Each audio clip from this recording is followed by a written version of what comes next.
From a life-ending boating accident to prison to redemption.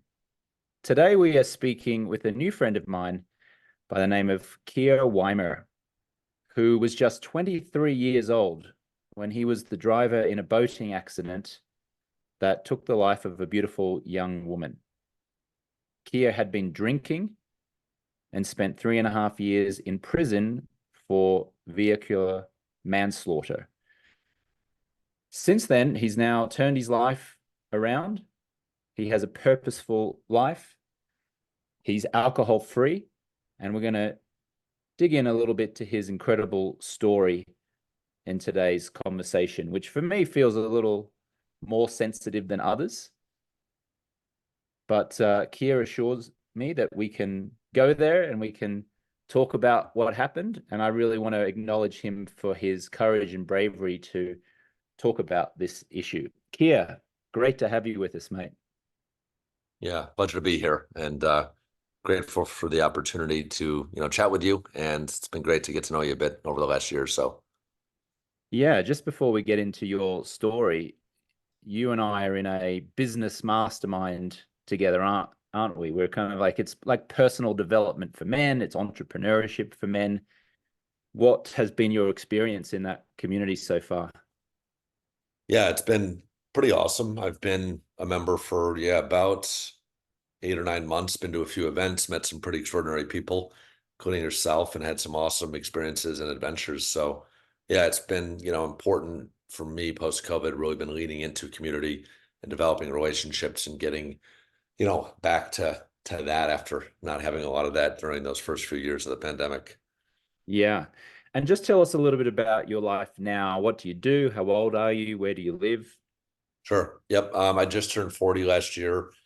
I live and reside between a few different places, Manhattan, New York City, as well as upstate New York. I have a place, and then spend a lot of time in the mountains of upstate New York, the Adirondacks. It's a big state park, beautiful area. I just really love the outdoors, feel most at home in the mountains.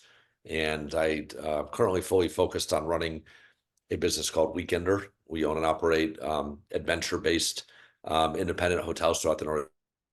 It's real fun and aligned with my personal values of growth and adventure, the great outdoors, nature, travel, and it allows me to also lean into the other side of business with finance, markets, and capital and all that. So it's been really fun. Started a few years ago and did some other stuff to arrive here. Right, we always have a journey that's not usually a straight line, and I'm glad to be where I am now, kind of focused fully on growing Weekender.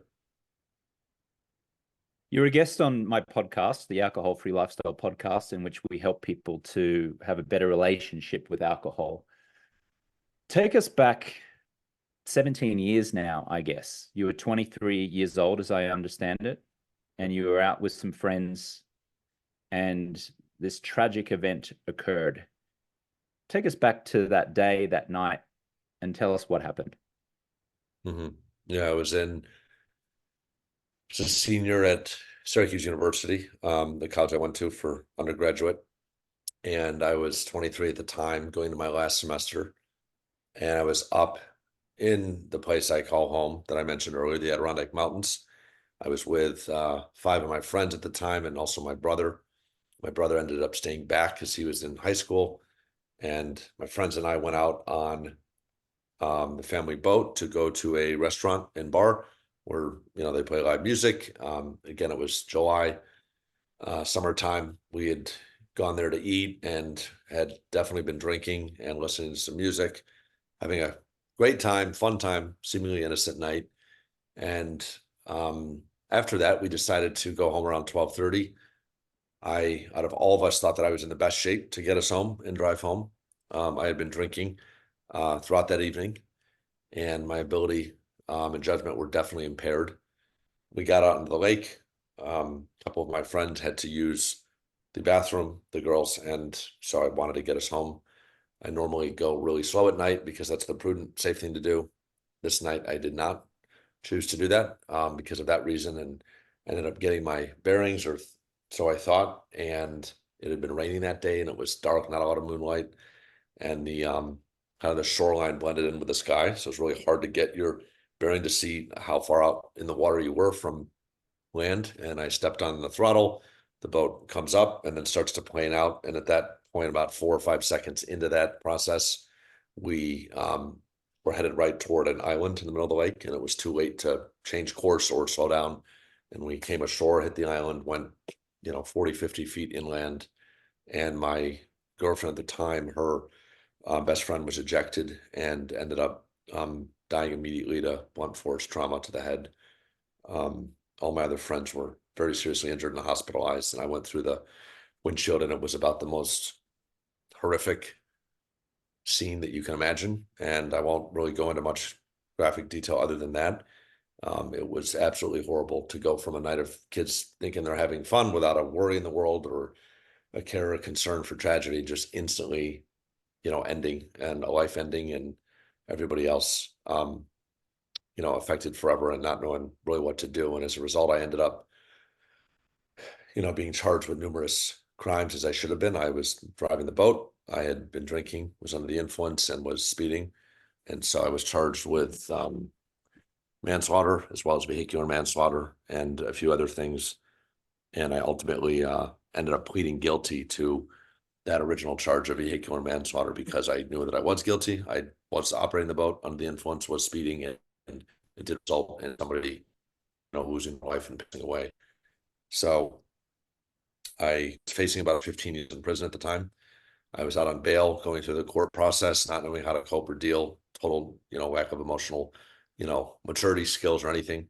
Was suicidal for a few days right after the accident, and was in a really, really dark, tough spot personally, not knowing how to handle that kind of an event, the emotion of it, the guilt, the shame, the processing of that, the finality of it, and was getting a bunch of counseling and trying to figure out how to handle and cope with that. And also knowing I was staring down a lot of time in prison at a young age, and I didn't know how to handle that or prepare for that, right?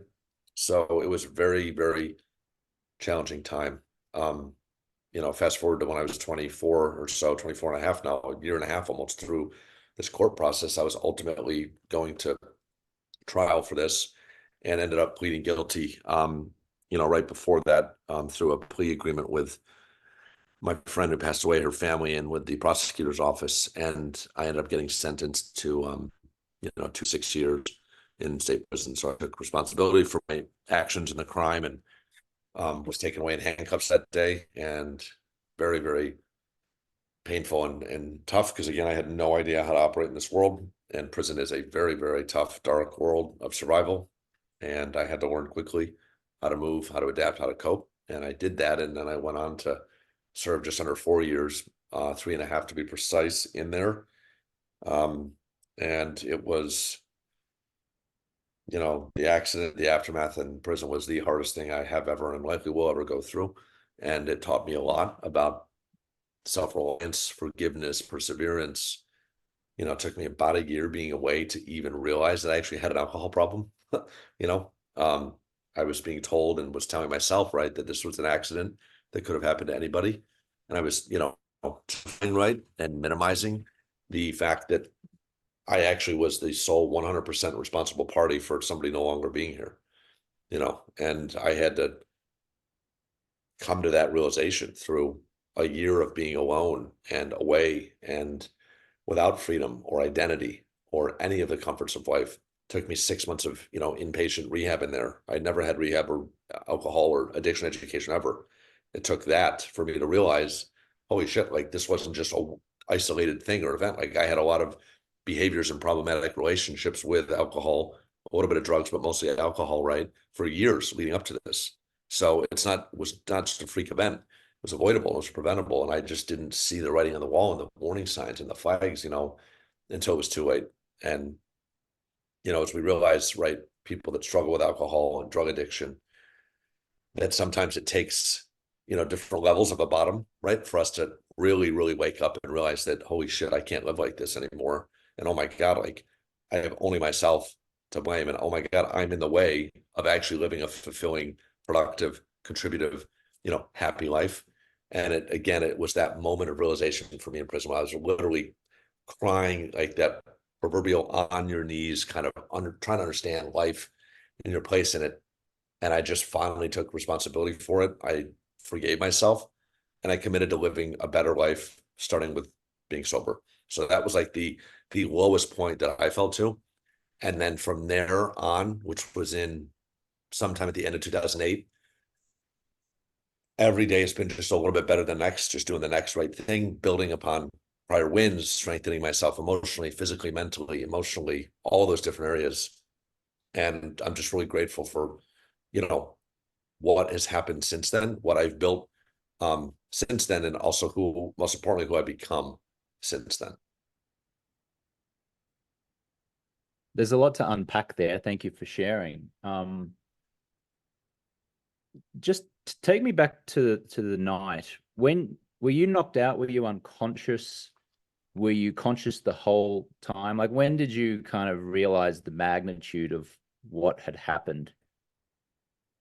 When I was in the police station, at 3 or 4 a.m., cuffed, and I was told that, she was no longer with us and had passed away. It wasn't until then that I actually knew that she was no longer there and the totality of what happened. And what was that experience like? What were you feeling or thinking when you were told that? Just a little bit of disbelief and not accepting it, you know, um, doubting that that was actually true. How could that happen? We were just all together having fun. So it took a while for that to actually sink in. And then it was really like crazy devastating, like unspeakable feelings of irreversibility, right? Like, holy shit, how did this happen? And there's no coming back from this. And she's not here.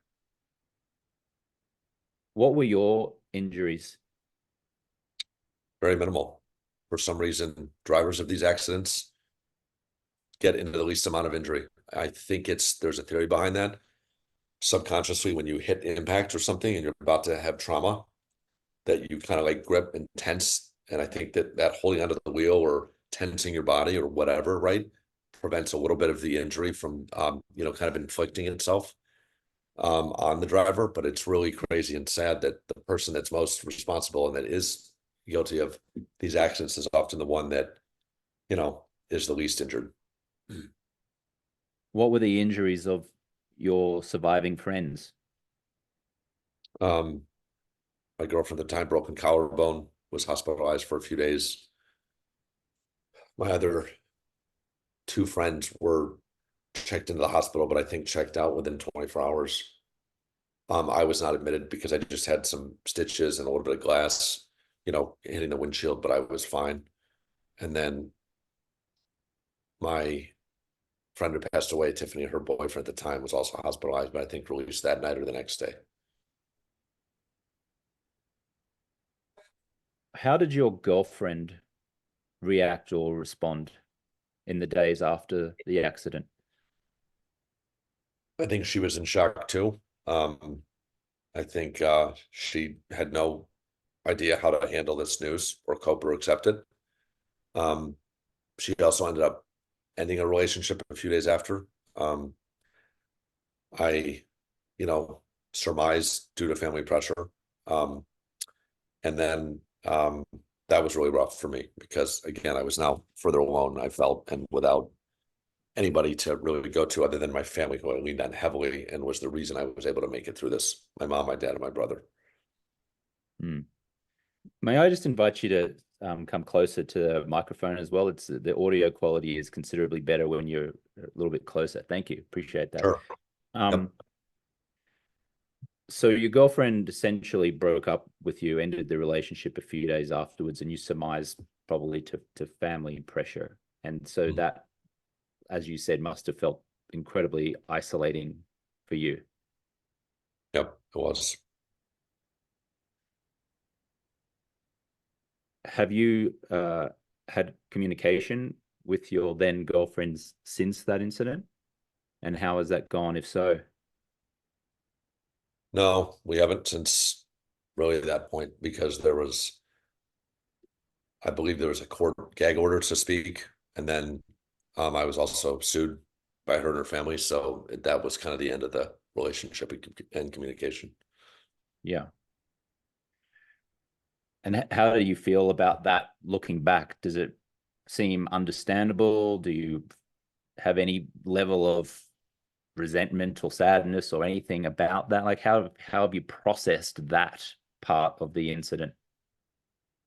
Yeah, I think that took me a little while to process and come to terms with, but I don't hold any ill will or lack of closure. Frankly, I think that that was exactly what should have happened. And as hard as it was at the time, it was, you know, um, probably exactly what needed to happen. The family of the woman who lost her life, what communication did you have with them in the days immediately after the accident and then subsequently? Almost none whatsoever because I didn't know them. And I only had known her for a few weeks through my girlfriend, who was good friends with her. So there was Sure. no communication at all until I got out and several, maybe 3, 4 years later when she contacted me. Okay. I'll ask you about that in just a little bit. Your own family, what and your friends and your existing friends at that time, what was their response, behavior, reaction to what had happened? I think again, disbelief. Just how do you process something like that with that kind of finality, you know, with that kind of tragedy and with that kind of severity? I think you also find out who are your true supporters who will see you through thick and thin, high and low, even despite a horrible decision that resulted in a horrible tragedy, because those people knew that it was not intentional, that it was still, while avoidable and preventable, was not something done with malice or malintent or a desire to harm. So I think I really found out who were my true friends that were there for me no matter what. And it was family and close friends and some of the others that were there for the lifestyle or the whatever. They fell off pretty quickly, and it was pretty clear to see, where people fell. Mm. And do you see that now as just human behavior and you understand it, or do you look at it as, wow, that's a sad part of human behavior or psychology, if you will? A little bit of both, it was harder like initially, right? You're younger in the moment. I think time heals a lot. So I don't really carry any unresolved ill will or resentments toward, you know, anyone for however they reacted or didn't react or handled the situation because it was so hard and unique and different. And there is no right or wrong way to go through or to react or to, grieve or have your own process, right, with something like this. Just moving the conversation out to the uh, court system, I guess, and the sentencing. I guess you probably were advised that you were going to serve some prison time, Yep. and that was probably what, an 18-month process to figure out until you figured out how much time you were going to serve, or what was the time between knowing you were going to jail and actually going to jail? I knew I was going the whole time. So it was the 15 months of like facing down this, train coming at you, not knowing how to handle it or dodge or go through it other than just to submit your will to the next chapter. Mm. Yep. And what was that like, those 15 months? Like, how did you prepare mentally and maybe, I don't know, physically, maybe going for prison? Like, how does someone prepare to go to prison knowing that's what's happening? I didn't, they don't, there's no recipe or playbook. And if there was one, I didn't have it. Um, so I did not prepare well. I was not in a good place when I went in, and it took time away and time in there for me to harden my resolve and commitment to, a rebirth, if you will, a new way of living, um, and a new identity that took a lot of hard work. And it really didn't start until day one when I was in there. Which prison did you go to? And just maybe describe the circumstances around that? Like what's the prison like? Like from as being as specific as what kind of cell do you have to were you sharing it with someone to was it maximum security, minimum security? Yeah. Yeah, it was all the above. It's a pretty horrible place, but the darkest place you can think of. I was in a number of medium and maximum security prisons throughout the New York State system, sharing some 8 by 6 foot cells, bunk beds with a toilet and a sink with people in for murder, in for life, 30 years to life. Um, Sharing in big open barracks with sex offenders and people in for larceny, drugs, murder, violent crimes, assault, robbery, you name it. So it was a full basket of, um, people and backgrounds. And it was a pretty scary place. I had several incidents where there was extortion attempts, there was, violence threatened. I nearly avoided, you know, getting stabbed actually once. I had some interactions with gangs. I had to find ways to move and survive and link up with the right people to protect my, you know, personal sovereignty, if you will. Um, and I, as a result, became very self-reliant and resourceful. Was able to learn skills of, survival and independence and relying on yourself and building your mind and your emotional strength and also your physical strength through working out every day so that I could kind of hold my own, in this really violent, tough world. How does one figure out who's a friend and an ally and who's an enemy when you go into prison? By trusting no one, figure that out in hindsight. Yep. You really can't trust anybody. That's the sad reality of it. Did you find that you trusted certain people and they completely and utterly betrayed your trust, and then you have to go to another group of people and trust them, and then they betrayed your trust? Like, how do you trust anyone if everyone's untrustworthy? Yeah, you literally trust yourself to be a survivalist or not, right? It's like, are you going to be a survivor and figure out a way to work through this, or are you going to let it consume you in two lives and not have a chance to do some good in the world when you get out? That's the decision point. That's the fork in the road you're in when you're in there. And most people, unfortunately, choose the path of least resistance, which is not working on themselves, not growing, not learning, not taking responsibility for why they're there. And that's why they end up right back there. Why were you in a maximum security prison? Can you just explain that? Because I would have thought that manslaughter, vehicular manslaughter wasn't worthy of maximum security Yeah, it's prison. just the nature of crime classification in the state of New York. It's still a violent crime because somebody did lose their life. So even if the intent wasn't there. Got it. Got it.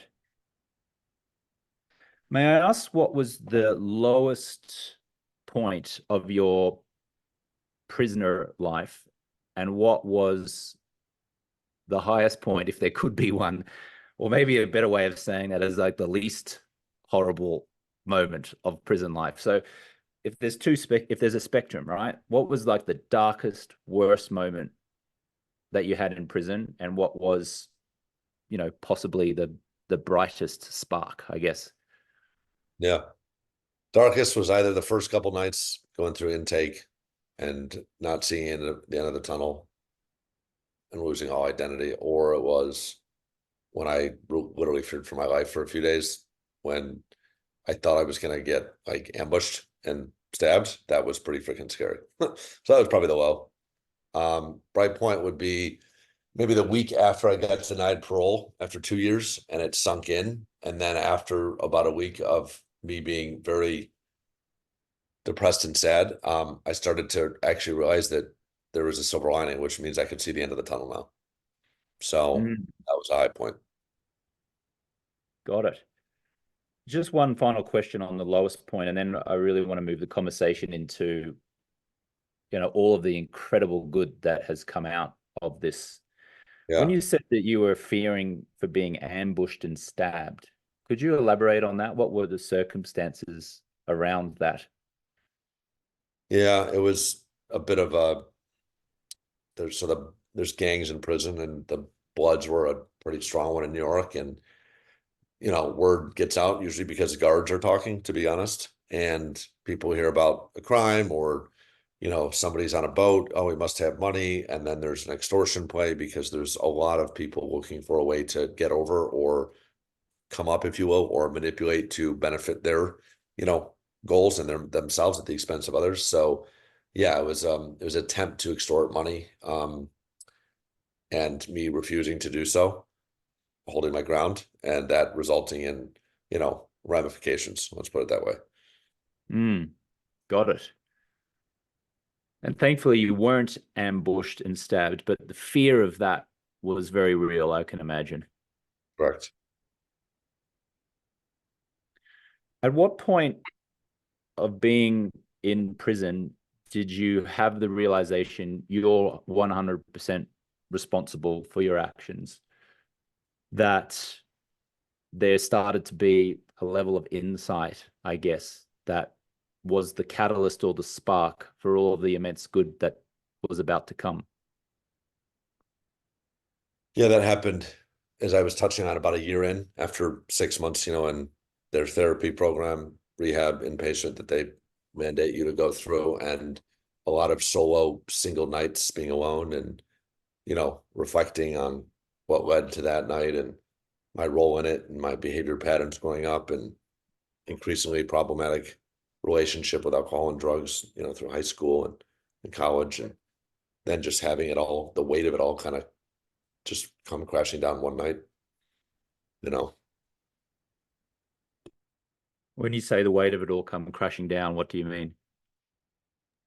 just, kind of a inflection point, right? Where like finally all the evidence is in front of you and you can no longer deny it.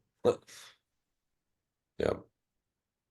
And what was the evidence saying to you about alcohol in general, alcohol and drugs, and saying about you in general? Like, what was the level of insight you got about alcohol and drugs in one sense and yourself on the other? Um, I think just seeing the connection with my usage and a predisposition to abuse with also family history, leading to increasingly bad decisions over time, right? And linking those two and seeing there was a pattern. It wasn't just an accident, there was a common thread, right? And it was alcohol. You remove that common thread, shit gets better, right? Life gets better. Yeah, that's certainly been the experience of our listeners who are listening to this right now, who've shared with us. When they remove alcohol, problems seem to go away. When you increase or consume alcohol, many problems can, remain. And did you get that level of insight through professional support in there? Like you mentioned a rehab program that was probably court mandated. And so you would now in hindsight look at that court mandated rehab as being very influential in all of the great that came along afterwards. Yeah, I would agree with that. It was definitely a big part of it, getting just some basic education on addiction and alcoholism. It's just also, time, reflection, you know, um, just the weight of prison and the guilt. I think it was all those, it was a lot of things. I was also being, I was going to AA meetings in there. So that was helpful too, to understand it better. So you got out. Let's talk about what happened from the point where you got out. Was there an intention from you to now live the rest of your life in a purposeful, intentional way? Did that come sometime afterwards? Like, just tell us about the circumstances, what was going on, factually, and I guess emotionally with you from the point where you got out of prison. I guess you got out when you were about 27. Is that right? No, I was 29. It was almost, 29. Okay. yeah. Yeah. So what happened from that point? Um, well, I was definitely working on the growth and the next stage plan every day after that moment of realization, right? So it was far before I got released that I was putting that plan into place, getting better emotionally, working on myself, building my health and my body up, reading hundreds of books, writing my first book when I was away on a typewriter in there, and planning the future. I was even taking, some college courses remotely to finish my degree. I got suspended when I was, in the accident. And I was taking LSAT courses and studying for a law, entry exam. My plan was to go to law school and business school, and I got out as my way to reintegrate and try to start over. So yeah, I kind of hit the ground running when I got out. I think I was ready to go. And I did just that. I, applied to all these schools and ended up getting denied from all of them. So the world universe had a different plan for me. So did not do that. And I had to figure out what was my next step. If I can't go back to school, nobody's going to give me a chance. Couldn't get a job, was on parole, broke, living at home, no car, no license, curfew. It was rough. So another wall of shit, where do you go from here? I was, 30 at that time. And I decided to, what am I good at? Well, I don't know yet what I go to school for, business. What have I had interest in? Always real estate. Okay, how does somebody start there? Get licensed. So I got licensed and I started to, you know, build a real estate brokerage business practice in the same area where this accident happened, which everybody thought I was crazy for going back there in a small town and, seeing if people would give me a chance. And a lot of people didn't, but just enough did. And, took me about a year and change to sell that first property and went $40,000 into debt. Was about to give up on myself again, family pressure. What's going on? You got to get a real job. You're not making money. Can't live at home anymore.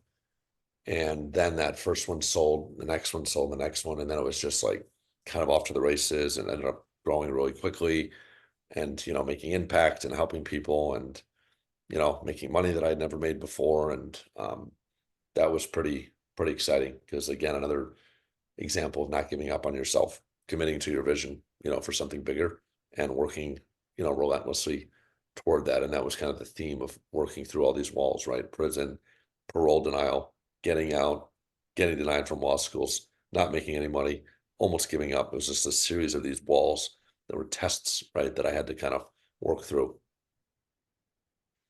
How much of your drive at that point was from making amends, maybe guilt, maybe shame, and how much of it was, I've got to make an impact here just because I'm going to do this, just I'm going to do this for me, I guess. Yeah, I think it was a little bit of both. It was a chip on my shoulder, not wanting to just be remembered as this kid that caused this horrible accident, right? Wanting to give something else back to the world. And then part of it was a big drive of my sobriety, because I wasn't able to stick with the AA program in the sense of submitting over, my entire will to, excuse me, a higher power. I didn't grow up with a religion. I'm not very religious, admittedly, pretty spiritual, but that was tough for me. I wanted to retain at least the illusion of self-will and control, right? And I knew that I had it in me to do this. So I kind of created my own system of sobriety, if you will, that was based part in wanting to pay the respect that I owed Tiffany, who's no longer here, and her memory, to not go back and live and, use and have that lifestyle that led to that accident. And then the other part of the motivation was to honor the future and the chance I had to make a pretty big impact, right, and live a fulfilling, productive life. So when I took those two, that was actually a really compelling motivator for me to stay the course and to stay sober and clean. And also, obviously, the deterrent of not wanting to ever go back to prison, knowing that that was probably a distinct possibility if I kept using. We referenced in the beginning of our conversation that Tiffany's family ultimately reconnected with you. When did that happen? What were the circumstances around that?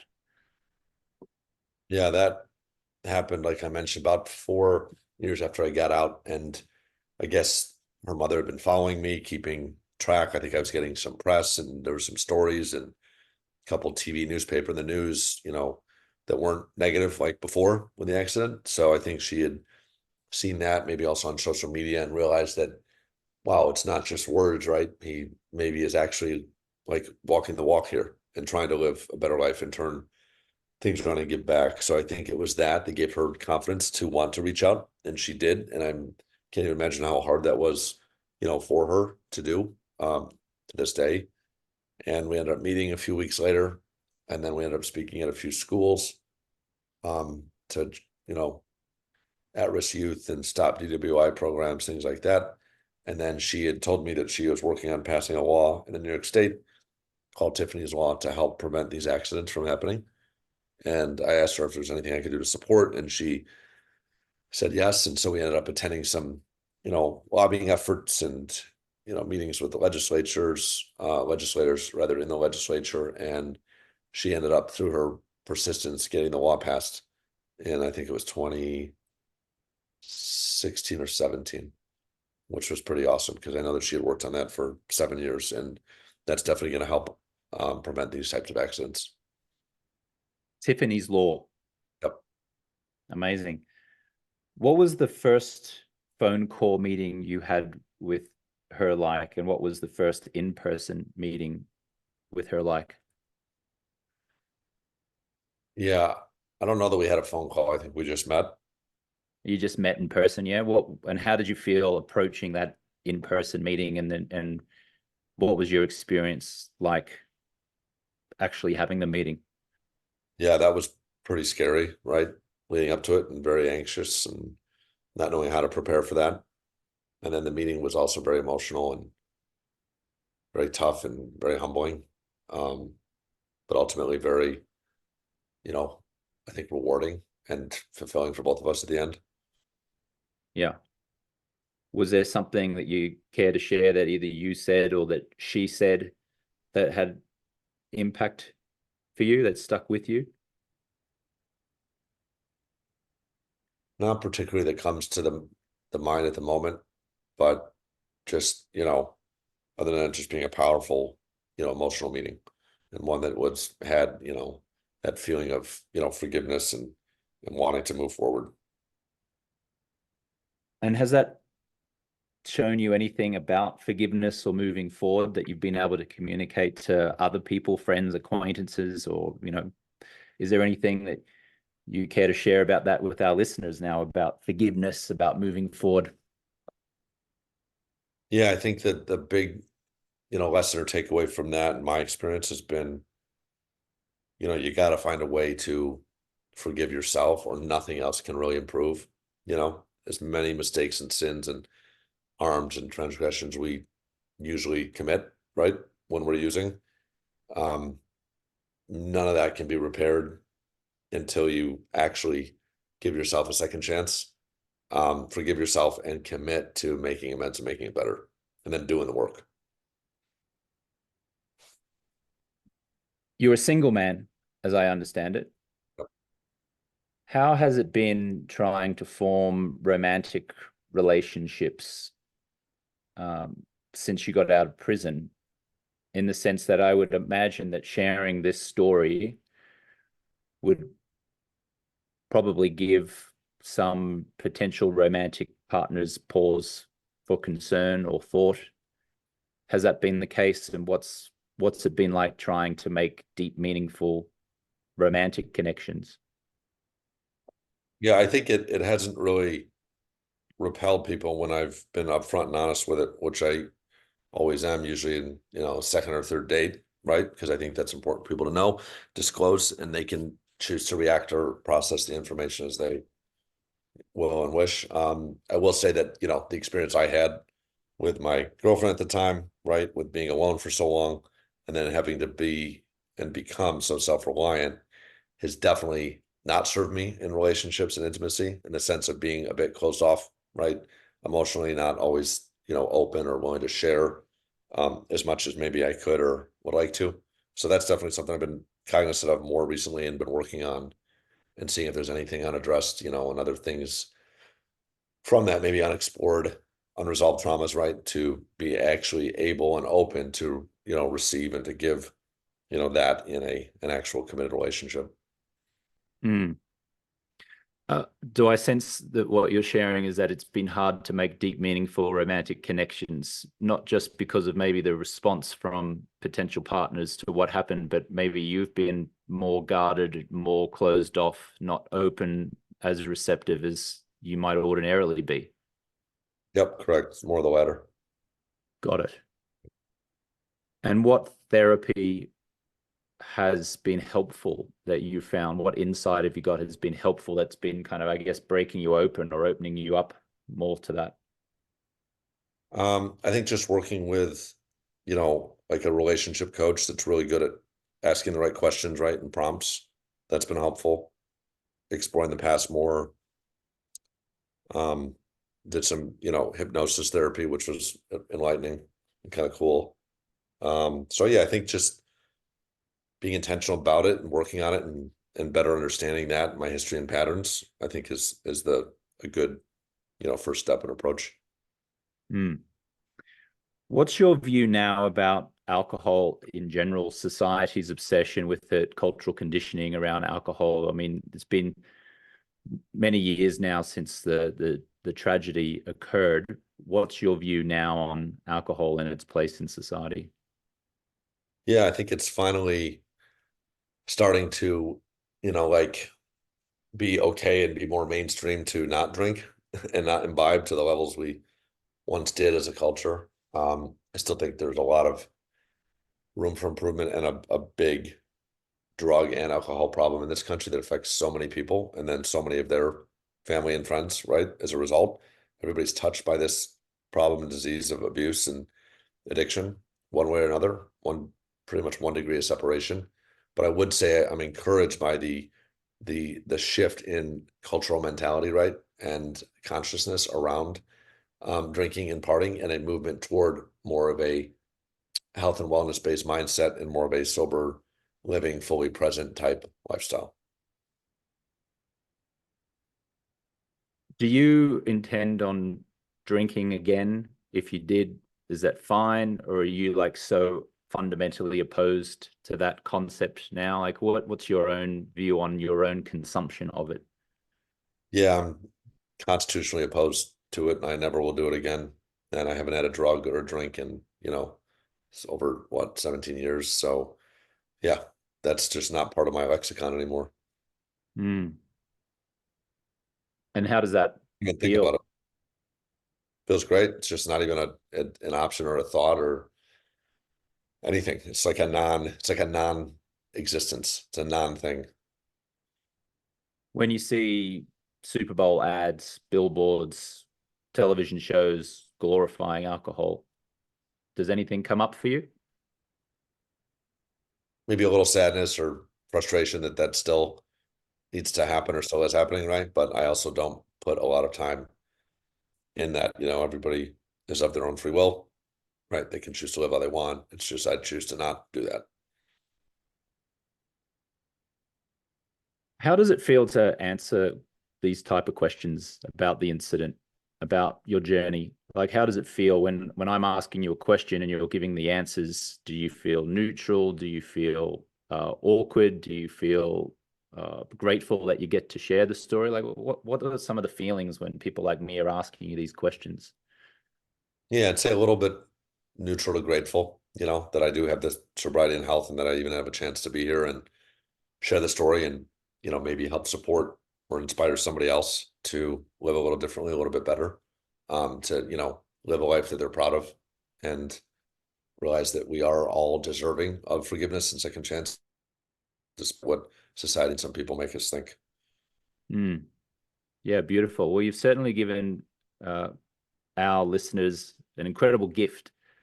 And I thank you for that, for sharing your story. And I know it's, not great subject matter at times, obviously, and you've gone through an incredible, heartbreaking journey. And my belief is that in you sharing the story, you've been able to help many of our listeners to really rewire their mindset about their own alcohol consumption. So for that, I thank you, sir. Of course, no, I'm happy to share the story and be here. Yeah, amazing. Just one final question then. What does the future hold for you? What would you like to accomplish or do in the world from this point on? Yeah. Like I mentioned, I'm really focused on connecting people to great experiences outdoors and themselves more deeply and those around them. I think that there's a lot of health and benefit and frankly spirituality in that, right? It's getting outdoors and getting back to nature and it can really help too with living a healthy, sober lifestyle. Also looking for other ways where I can share this story to larger audiences and inspire and help others really into their, full potential and to do it in a sober way that's achievable and that's meaningful. So yeah, just one foot in front of the other, right? One day at a time, as they say, and trying to build something that I'm really proud of, and give back and pay it forward and share the story that I'm, very fortunate and grateful to be able to share, as much as I can. Amazing. Keir Weimer, thank you so much for your time. Thank you so much for sharing your story. And it's been great to get to know you more in our men's group, and long may it continue. Thanks, mate. Of course, great to be here. Thanks, James.